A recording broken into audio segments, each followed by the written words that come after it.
Que Jesus nos ilumine, nos ampare e que nós realmente consigamos trazer recursos para que nós possamos trabalhar os nossos raciocínios durante esta semana, que possamos realmente trazer recurso, né?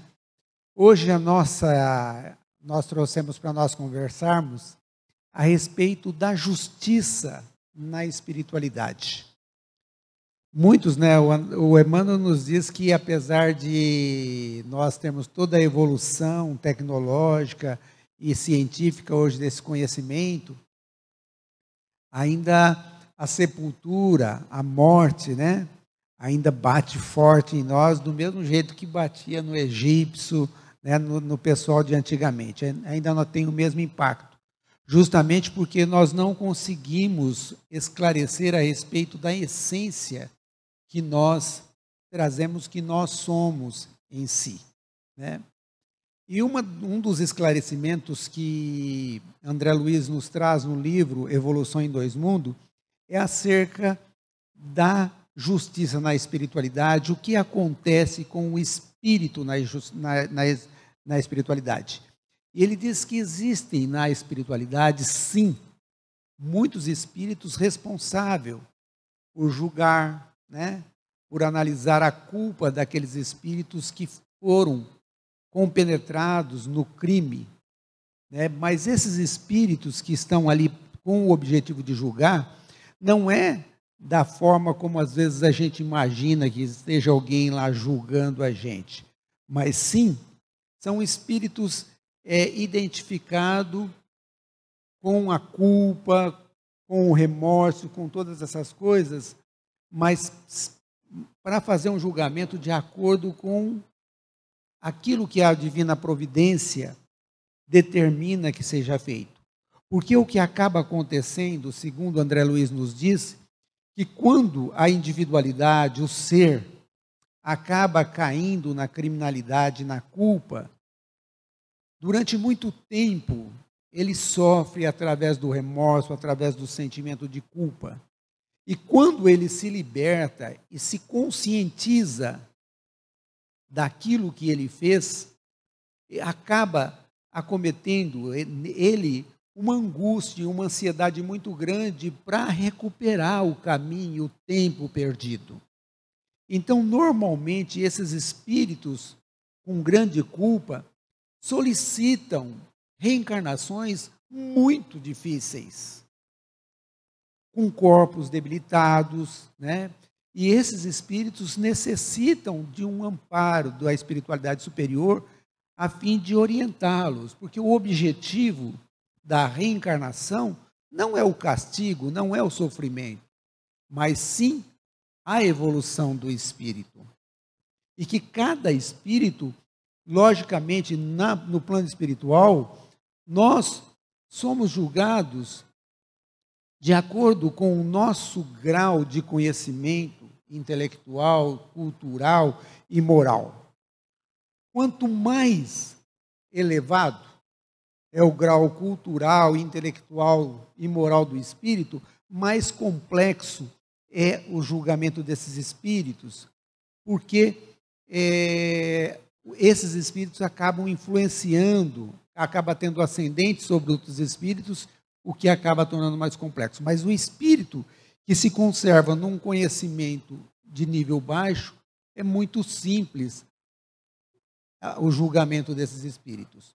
O que, na realidade, a maioria de nós sofremos de impacto através da reencarnação é porque nós ainda não nos conscientizamos de que nós vivemos a vida eterna sempre. Não é porque nós estamos no corpo físico que nós não estamos em plena vida eterna. A morte do corpo físico representa uma continuidade para a evolução da alma, né? O que nos faz feliz e o que nos faz infeliz, o que nos faz sentir bem e o que nos faz sentir mal, na realidade, tanto no plano físico como no plano espiritual, é o tipo de força que nós emitimos, que nós produzimos e que nós emanamos. Nos esclarece a doutrina espírita que todos nós, como individualidades, absorvemos, né, o hausto divino, que é a força nervosa de Deus, do Todo-Poderoso, que existe em todo o universo, e nela, depois de absorver, nós elaboramos, damos uma particularidade nela de acordo com o nosso caráter, de acordo com a nossa vontade, de acordo com a nossa maturidade moral. E depois emitimos essa força chamada pensamento, anseio, vontade, as nossas cogitações, as nossas murmurações íntimas, e todas essas emissões que nós fazemos é o que produz a qualidade de vida nossa. Na realidade, é aquilo que o plano espiritual superior chama de padrão mental, o padrão espiritual. Aquilo que nós mais pensamos, aquilo que nós mais gostamos, aquilo que nós mais desejamos, todos os nossos anseios, eles normalmente faz o padrão da nossa felicidade, da nossa satisfação e da nossa vida. Como nós estamos num padrão espiritual mediano, fica fácil até mesmo da gente analisar a nossa situação, né?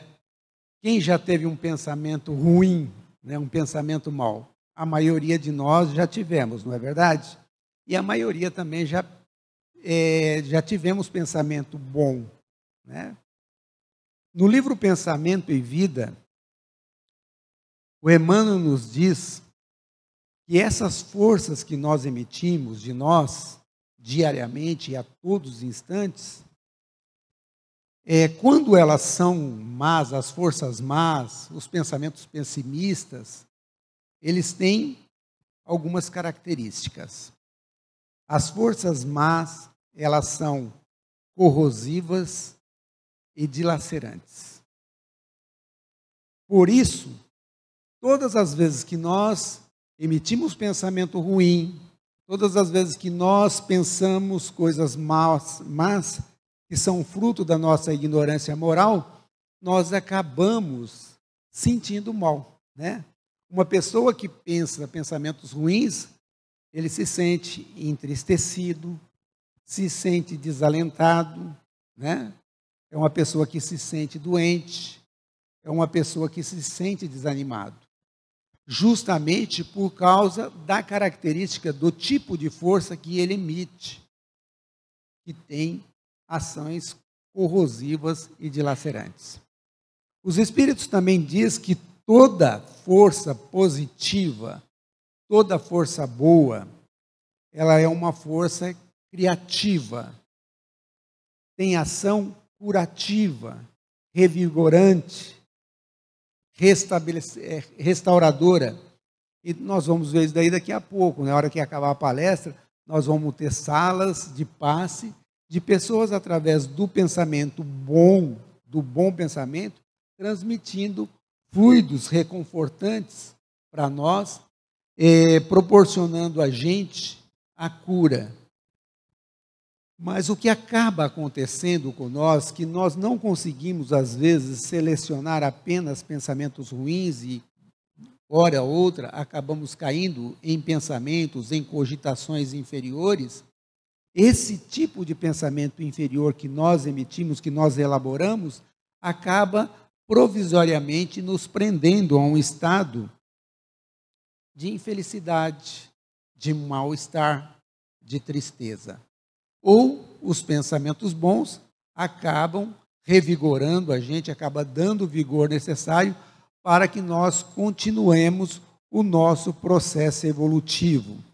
E, além de tudo, a gente precisa, nós que estamos dentro da doutrina espírita e sabemos da responsabilidade que nós temos de conviver dentro do grupo familiar, dentro do grupo de amigos que nós vivemos, que nós carregamos junto de nós o ambiente, né, dos nossos pensamentos.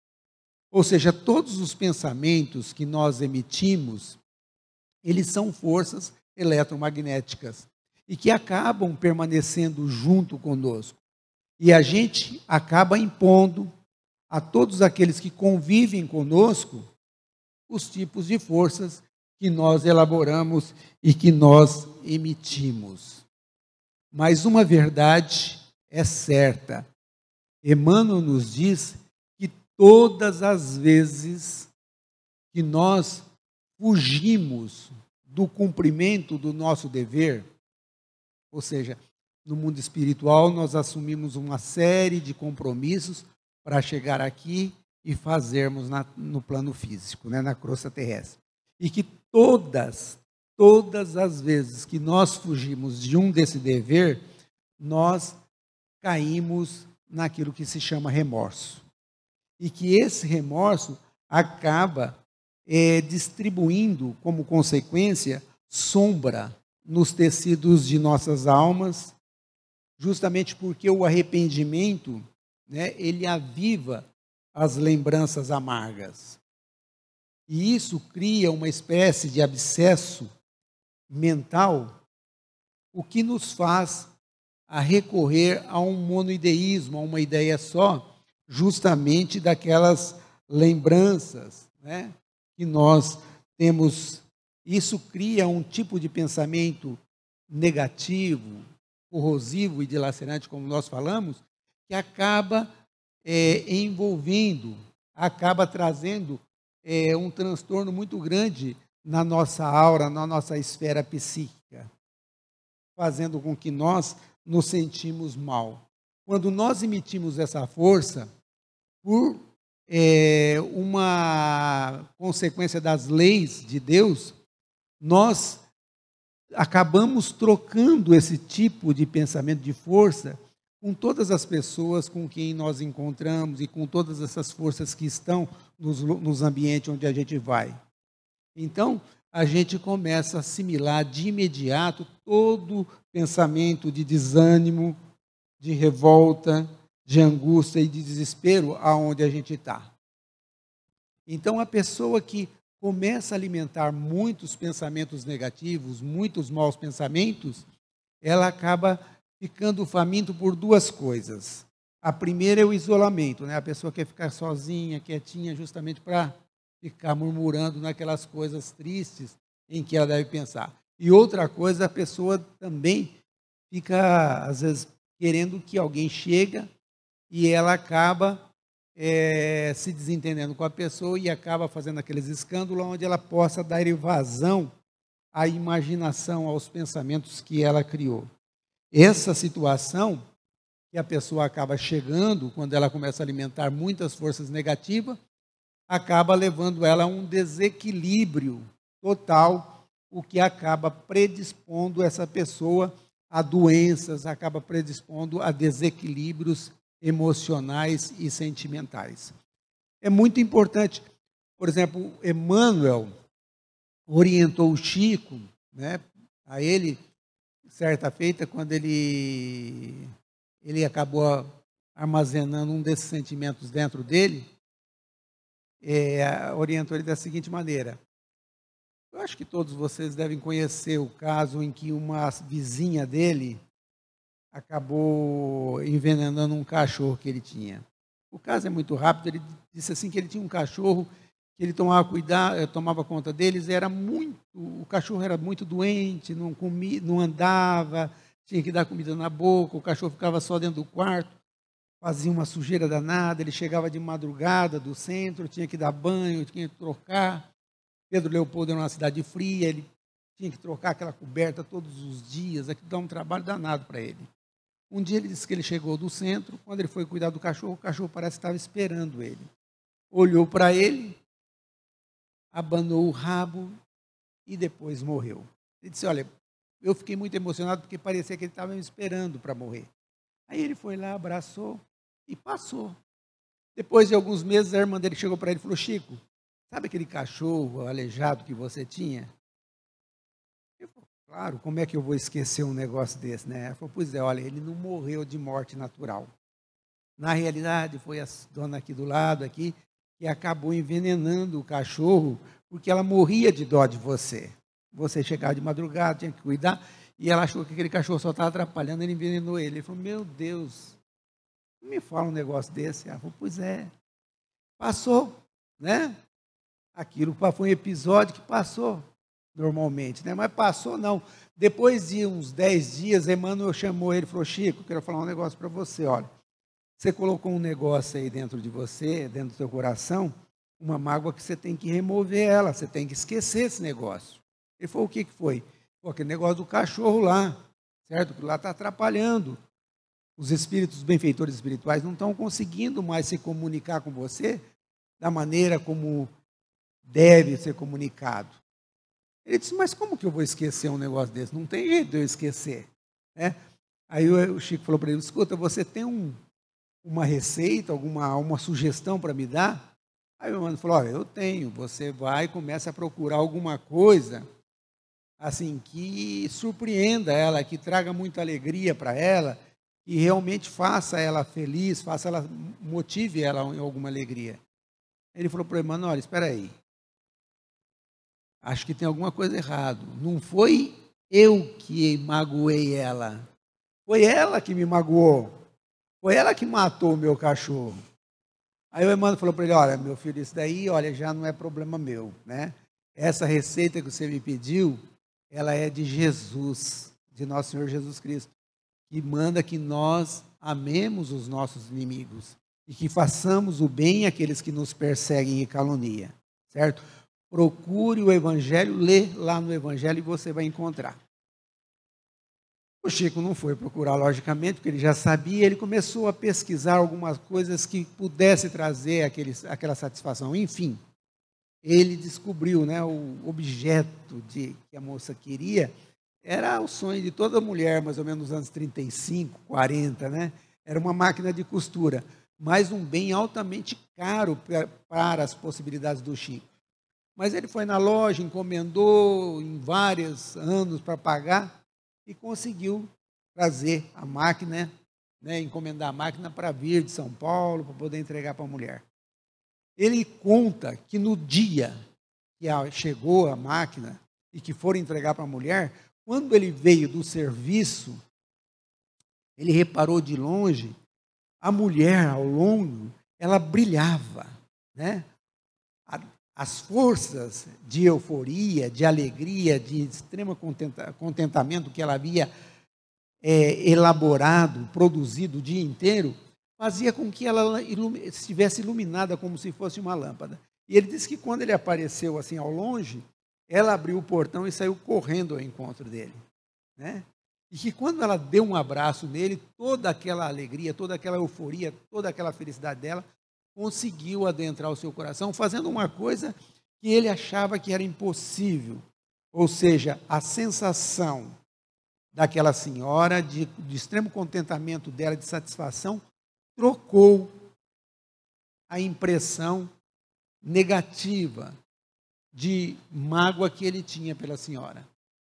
Então, na realidade, a gente começa a observar que se esses tipos de mágoa, de ressentimento, de murmuração interior negativa que nós produzimos, que é resultado do nosso pouco adiantamento moral, que nós ainda não nos libertamos, não conseguimos entender que a ofensa, né, que isso daí é fruto da ignorância da outra pessoa e que isso não pode nos prejudicar, mas que mesmo assim acabamos produzindo forças equivocadas que acabam nos prejudicando, a gente vê que no Chico provocou esse tipo de mal para ele.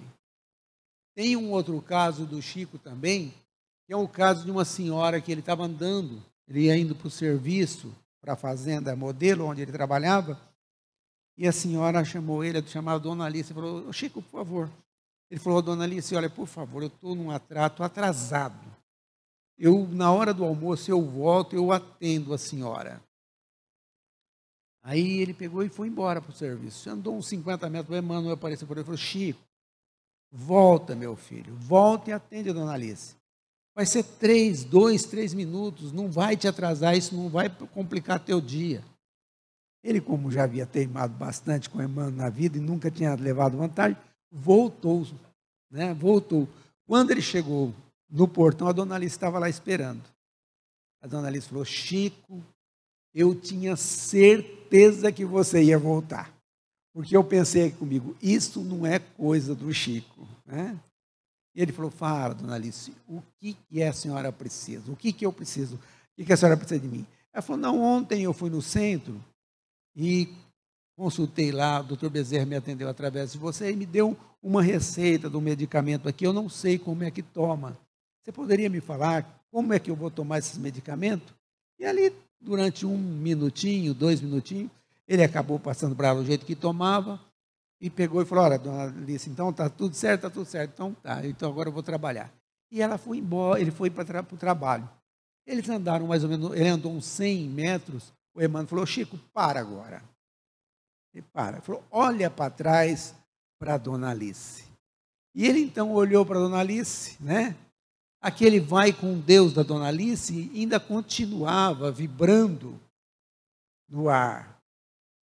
E do coração da dona Alice vibrava uma força diferente e iluminada, que saía como se fosse uma seta ao seu encontro, e que aquilo penetrava no seu corpo espiritual, no seu corpo físico, dando a ele uma sensação muito agradável. E o Emmanuel ainda adverte, ele falou: imagine se ela tivesse descontente com você, né?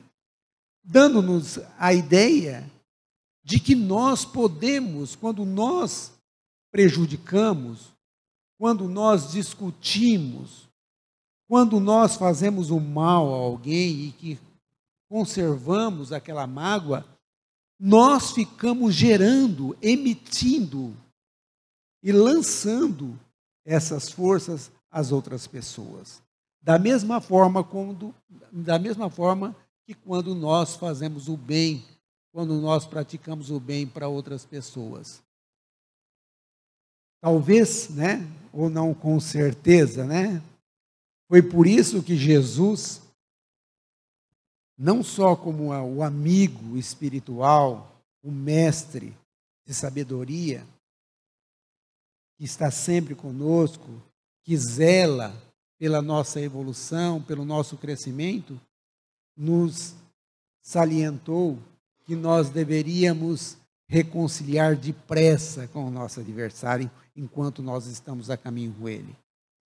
Justamente para que nós possamos evitar emitir forças dilacerantes e corrosivas que acabam por mutilar o nosso próprio perispírito, trazendo consequências de vínculos que às vezes a gente tem que trazer em existências posteriores. Que Jesus nos ilumine a todos, que nós possamos aproveitar as orientações e as sugestões que a doutrina espírita tem nos oferecido a cada dia, para que nós possamos renovar intimamente, renovar os nossos pensamentos. E se nós estamos magoados por alguma queda no nosso padrão mental, procuremos um livro, procuremos uma orientação espiritual. Faz que nem o Zé, vem na casa espírita, assista uma palestra, né? Se a gente sair, precisamos sair o mais rápido possível desse estado mental. E hoje a doutrina espírita nos oferece essa possibilidade, aonde nós encontramos nos livros, nas páginas, nos seminários, né? Muitas sugestões para que nós mudemos os nossos pensamentos, saiamos da nossa condição de pensamentos pessimistas e maus para pensamentos bons, lucrando muito com isso. Que Jesus nos ilumine e nos abençoe a todos.